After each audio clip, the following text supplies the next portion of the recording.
Տիկին Ղազարյան, անկեղծ ասած, ես ձեզանից հիմնավորումներ էի սպասում, բայց դուք ընդհանրապես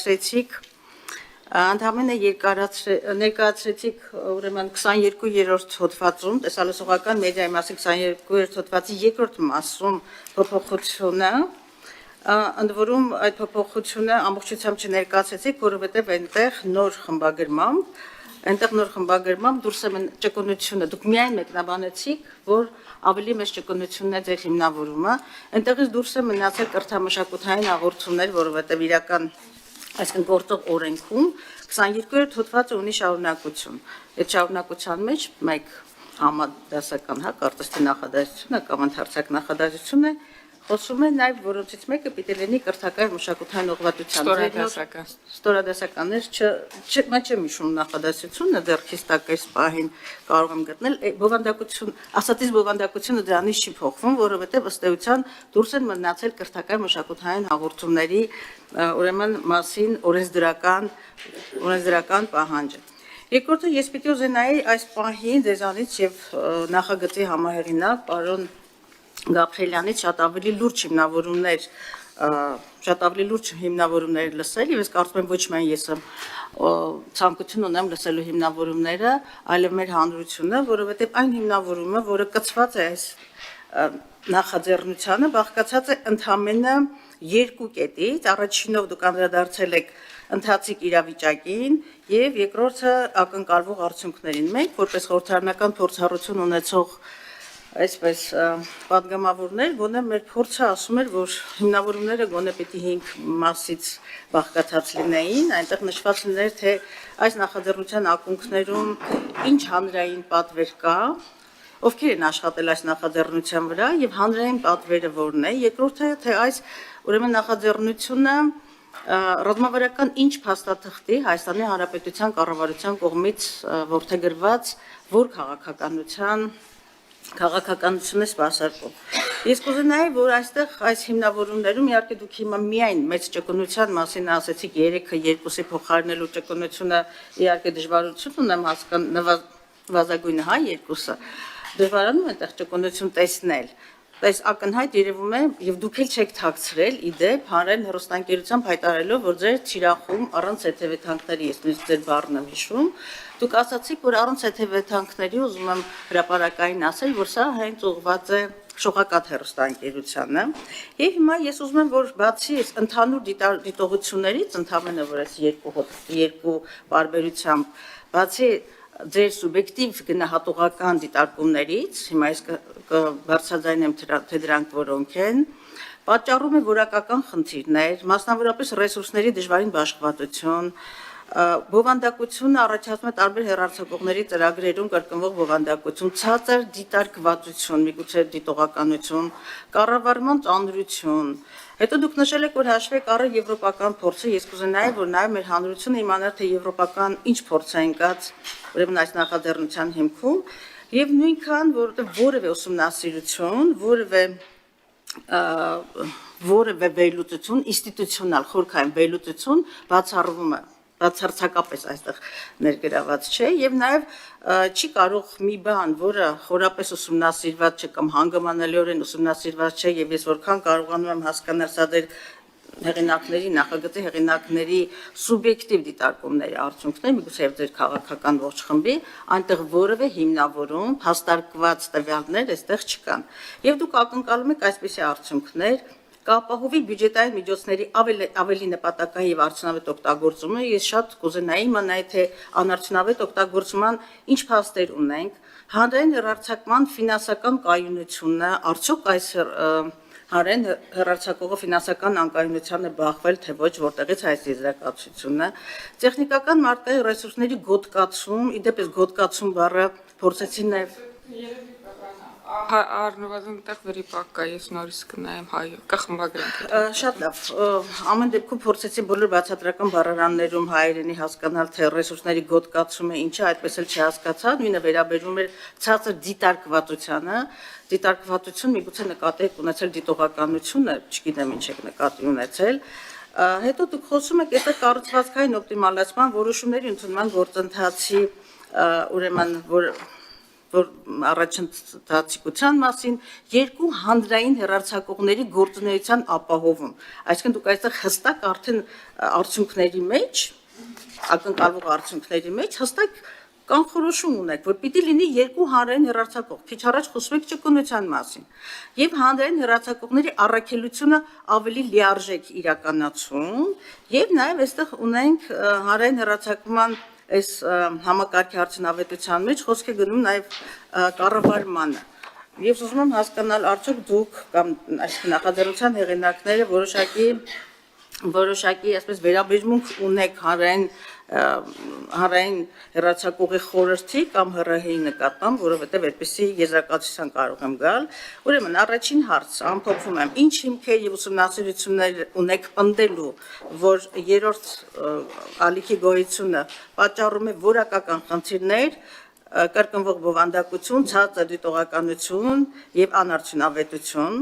Երկրորդ հարցը, որոնք են հստակ տարանջատված գործառույթներով երկու հանրային հեռարձակողների ապահովումը, որ հիմնավորման մեջ առանձնացրել եք, եւ տարանջատված գործողությունները կամ գործառույթները որոնք են լինելու, ակնկալվող արդյունքներում այս հանրային հեռարձակողի խորհրդի եւ գործադիր տնօրենների արդյունավետ աշխատանք, արդյոք ձեր կողմից արձանագրված է անարդյունավետ, այս երկու մարմինների անարդյունավետ գործունեության մասին արձանագրումներ ունեք, եւ արդյոք կա ֆինանսական որևէ հաշվարկ այս նախաձեռնության տակ, թե մինչեւ հիմա այս երրորդ հանրային կամ հանրությանը որպես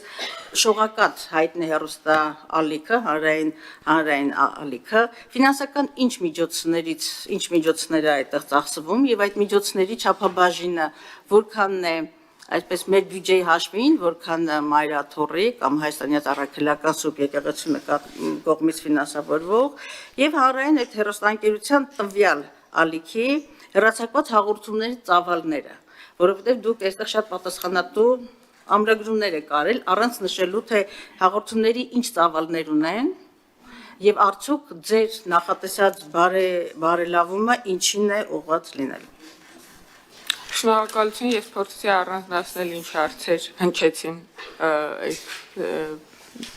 մի քանի րոպեների ընթացքում, կրթամշակութային հաղորդումները որտեղ են գնալու, այսպես ասած, ինչպես են վերաբաշխվելու հարցը լսեցի կամ գուցե վերաձևակերպում եմ, նշել եմ այս կետը, մենք նախորդ տարի ստեղծել ենք Հանրօգուտ մեդիա միջավայր հիմնադրամը, որը բաշխելու է այս հաղորդումները տարբեր հեռուստաալիքների միջև ֆինանսավորելու է դրանք եւ ինձ թվում է դուք նույնպես պետք է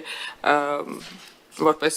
վերահսկող, որպես խորհրդարանական պետք է ուշադրություն դարձնեք այն բանի վրա, որ հիմա երկու տողով է կառավարությունը մեզնից այս նախաձեռնությունների համար գումար ուզում կամ ռեսուրսներ ուզում, երբ որ գալիս են բյուջետային քննարկման, չնայած նման բան կարող էր պատահել, եթե իհարկե բյուջետային քննարկումներին մեդիայի հետ կապված, հանրայինի հետ կապված ներկա լինեիք, հույս ունեմ առաջիկայում ներկա կլինեք։ Ես միշտ եղել եմ դիտարկումներ մի արեք,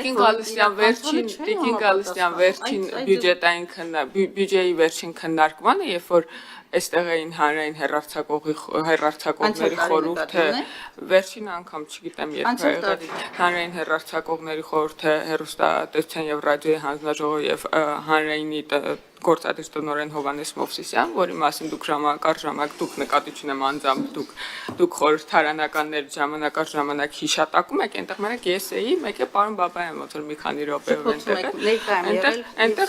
եւ այն հարցերը, որոնք դուք հնչեցնում եք, ես այդ տեսանյութը կուղարկեմ, դες կնայեք, եւ այն հարցերը, որոնք դուք ամբողջ տարվա ընթացքում ուղղում եք պարոն Մովսիսյան, ես էի ստիպված ուղղել, չնայած ես ինքս այդ հարցերը չունեի։ Ինչ վերաբերում է որտեղ են կրթամշակութային հաղորդումները բաշխվելու բոլոր հեռուստաալիքներով եւ դա լինելու է մրցույթով, այսինքն իրենք դիմելու են եւ Ստեփանի վերաբաշխելու է եւ ես կարծում եմ արժի է հարցը տալ, թե ինչի օրինակ կարող է 25 տողով կան մեզնից մշակութային մեդիայի համար բան ուզեն, փող ուզեն, մենք պետքա տանք, այսինքն չպիտի մի քիչ մտածենք դրա մասին, թե ինչա ինքը 5 տեղ նույն ֆունկցիան կատարում կառավարությունը։ Ովքեր են աշխատել նախաձեռնության վրա, ես ու պարոն Գաբրիելյանը, Ինչ հանրային պատվեր կա, հանրային պատվերը վաղուց հնչեցված է Տիկին Գալստյան, ես վստահ եմ դուք ծանոթ եք թե այն դիտարկումներին հրապարակային եւ թե եթե չեմ սխալվում նույնիսկ միջազգային զեկույցներում արձանագրված, որ այստեղ խնդիր կա նաեւ հենց կոնկրետ շողակաթի վերաբերյալ, չնայած նախագծում դա չի գրված, գիտեք կամ չգիտեք, տեղեկացնեմ, որ դեռևս 2018 թվականի կամ 19-ի սկզբին մենք 18-ի վերջին, եթե չեմ սխալվում, ընտրվելուց հետո առաջին նախորդ գումարման խորհրդարանում մենք հասարակական կազմակերպություններից ստացել ենք այս խնդիրների մասին վերհանումը, այսինքն որպես խնդիր նույնականացված Հայաստանի բարեփոխման ռազմավարության մեջ, որի մասնակից են եղել բազմաթիվ հասարակական կազմակերպություններ, որոնք ասել են, որ այստեղ խնդիր են տեսնում եւ մենք ժամանակ առ ժամանակ փակ քննարկումներում, իսկ ավելի ուշ նաեւ բաց քննարկումներում ենք սա բարձրաձայնել, որովհետեւ տասնամյակներ շարունակ առանց մրցույթի գումար տրամադրելը համարում ենք անարդյունավետ։ Դա դրական չի ազդում ոչ բովանդակության, ոչ որակի վրա։ Եթե ես համաձայն կլինեի, եթե հանրային հեռարձակողի խորհուրդը մեր բազմաթիվ հորդորներին արձագանքեր նախորդ 3 տարիների եւ մրցույթով անցկացնել, նույնիսկ եթե 5 տարվա համար կլիներ այդ մրցույթը, այսինքն 5 տարվա համար մեկի հետ պայմանագիր կնքեր, 5 տարի հետո նորից մրցույթ անցկացներ եւ միգուցե ավելի լավ մշակութային բովանդակություն առաջարկողներ կլինեն եւ միգուցե գործողը ավելի լավ մշակութային բովանդակություն կառաջարկեր եւ հիմա ինքը ժամանակ առ ժամանակ մշտադիտարկումները ցույց են տալիս, որ այս գործողը գտնվում է դիտումների սանդղակում 12-ից 14-րդ տեղում է տատանվում, այսինքն ջանք չի գործադրում ավելի շատ լսարան ներգրավելու, ավելի այլ տիպի կոնտենտ ներգրավելու համար եւ ես կարծում եմ մրցակցություն դրան միայն կարող է օգնել, իսկ հիմա քանի որ կա այլ տարբերակ մրցակցային դարձնելու մշակութային բովանդակությունը մենք կարծում ենք, որ դա ավելի արդյունավետ է։ Եթե դուք կարծում եք, որ անարդյունավետ է, ուրեմն այն մյուսը պետք է, այն մյուսի միջոցները պետք է կրճատենք։ Հա, դուք բան արեցիք, մեղադրեցիք ինձ, որ չեմ թաքցրել իմ մտադրությունը, որ ես կցանկանայի, որ այս նախագծի տակ իմաստը հասկանային կառավարությունը եւ հանրային հեռարձակողների խորհուրդը շողակաթ է եւ զարմանում եմ, որ դուք զարմանում եք, որ ես չեմ թաքցնում իմ մտադրությունները, շատ տարօրինակ է, ես գիտեի տենց է ճիշտը։ Միջազգային փորձի հետ կապված ես աղյուսակով կներկայացնեմ Լիագումար նիստերի դահլիճում եվրոպական հեռարձակողներից երկրներից շատերը ունեն 1 կամ 2 հանրային հեռարձակող 3-4 հանրային 3 հանրային հեռարձակող ունեցող երկրներ քիչ են, նույնիսկ կան 0 հանրային հեռարձակողներ ունեցողներ, հաշվի առնելով ընթացիկ մեդիա դինամիկաները, հասանելիությունը, կոնտենտին գնալով փոքրանում են, անարդյունավետությունը արդեն ասացի, որ ես կարծում եմ, որ հանրային միջոցները անարդյունավետ են ծախսում, երբ որ մրցակցություն չկա դրա շուրջ, երբ ասում եք, որ արդյունքների մեջ մենք գրել ենք, որ 2-ը կլինի եւ դա օպտիմալ է, այո, առնվազն 2-ը ունենալը մենք կարծում ենք, որ օպտիմալ լուծում է։ Դուք ասում եք, որ մենք կանխորոշում ենք, որ կլինի 2-ը։ Մենք կանխորոշում ենք, որ չի կարող պակաս լինել 2-ից եւ դա այդտեղ ձեր կարդացած նախադասության մեջ դուք ասում եք, որ կլինի 2 հանրային հեռարձակող, այս կանխորոշվածությունը այն մասն է, որ չի կարող կրճատել հանրային հեռարձակող խորհուրդը 2-ից ներքև եւ չի կարող վնասել այդպիսով հանրային հեռարձակմանը։ Գումարային միջոցներ վերջին տարիներին եղել են 200-260 միլիոն, չգիտեմ որքանն է տրամադրել պետբյուջեից, որքանն է տրամադրվել, որքանը Հայաստանի ծառայական Սուրբ Եկեղեցու դրամական միջոցներից եւ դա կարծում եմ այս պահին այնքան էլ կարեւոր չէ, որովհետեւ եթե բարձր օրինակ 90%-ը իրենք են տրամադրել եկեղեցու դրամական միջոցներից, դա նշանակում է, որ առաջիկա, այսինքն մեծ հաշվով բան չի փոխվում եւ առաջիկայում իրենք կարող են մասնակցել մրցույթով այդ սլոթին եւ վերականգնել իրենց հեռարձակման հնարավորությունը։ Ես չեմ կարծում, որ ամբողջ հանրությունը պետքա դրա համար վճարի։ Ես դա համարում եմ անարդյունավետ ծախս եւ եթե չեմ սխալվում, հա, մեկ էլ բանի բովանդակության բազմազանությանը ասեցիք, որ անդրադառնամ, որքան է ինչ բնույթի բովանդակություն կա, եթե չեմ սխալվում, օրեր առաջ հրապարակել է շողակաթը իր բովանդակության բազմազանությունը, նշելով տոկոսներով, բայց ես արժանահավատ չհամարեցի այդ տեղեկությունը հաշվի առնելով, որ այնտեղ նշված չէր, թե քանի տոկոս քաղաքական բովանդակություն է հեռարձակում շողակաթը, մինչդեռ այդպիսին նա հեռարձակում է, հետևաբար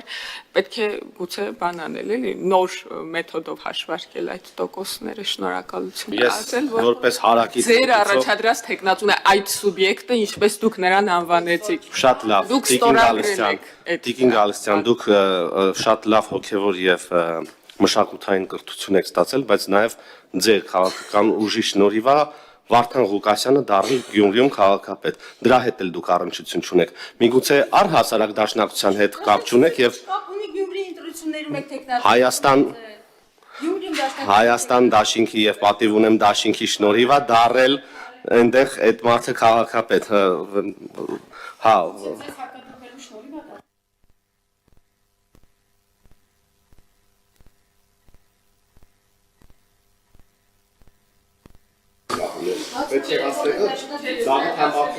Ան Բաբայան, Տիկին Գալստյան, մենք միշտ